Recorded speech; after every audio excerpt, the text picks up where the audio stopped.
ত্রিপুরা মথা নতুন দল, নতুন নেতা না অবশ্যই, তবে বয়সে কম, খুব ভালো বলেন, তাকে শ্রদ্ধা রেখে বলছি। ইদানিং কালে একটা চ্যানেলে তার একটা ইন্টারভিউ শুনেছি।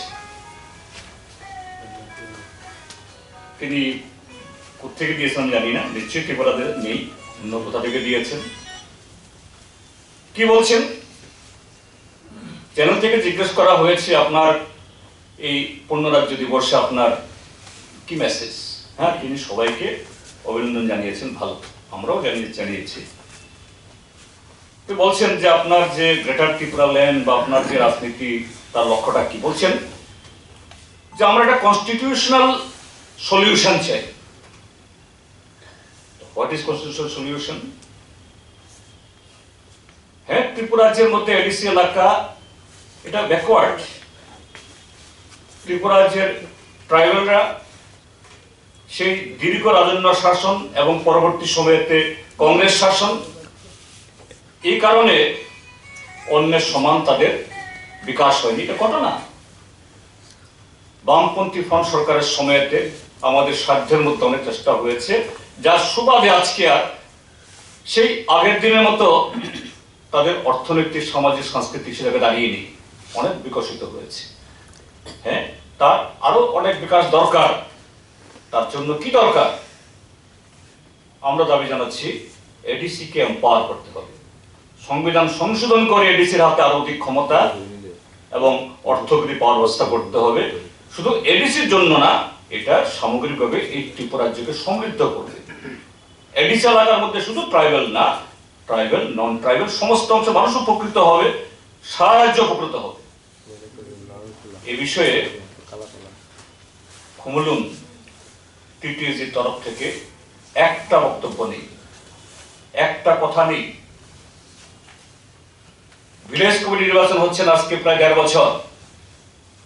ভিলেজ কমিটিগুলোর চেহারা কি?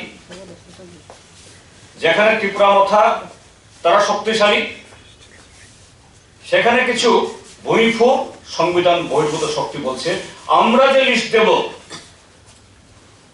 তাকে দিতে হবে, অন্যরা পাবে কি পাবে না এটা আমার দেখা বিষয় নেই। কি করবে? নতুবা ঘন্টার পর ঘন্টা সরকারি কর্মচারীদেরকে তালা দিয়ে রাখছে, ইভেন প্রাকৃতিক ডাকেও তাদেরকে বাইরে যাওয়ার সুযোগ সেখানে নেই। আবার যেখানে বিজেপির লোক শক্তিশালী, তারা সেখানে হত্যা, মানে দ্বন্দ্বমন্দের কর্তা। ভোট হচ্ছে না, হ্যাঁ ঠিক আছে, মন্দের ভালো।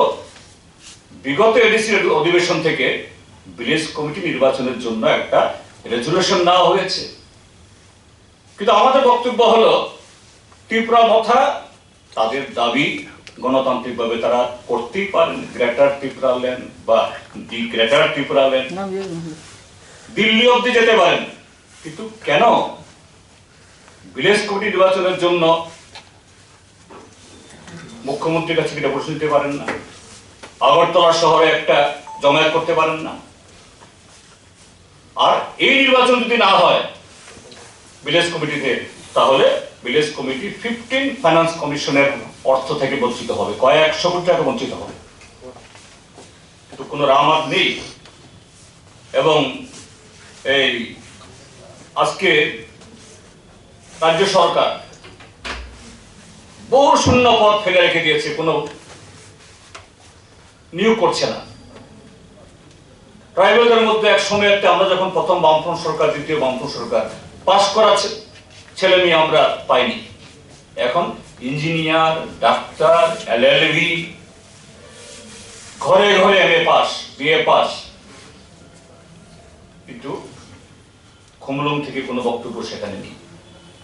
কনস্টিটিউশনাল সলিউশন কোন পথে?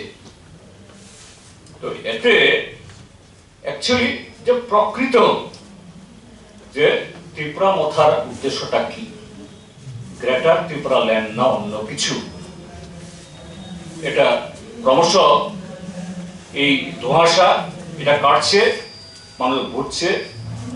আমরা বলতে চাই ত্রিপুরা মথা আরো বেশি গলা পরিষ্কার করে কেসে বলুন, আসলে আপনারা কি ভারতীয় জনতা পার্টিকে আড়াল করার জন্য, তাদেরকে সাহায্য করার জন্য, তাদের হাতকে মজবুত করার জন্য, ত্রিপুরা রাজ্যকে আর দুর্বল করার জন্য, না অন্য কিছু, এটা তাদের পরিষ্কার করতে হবে।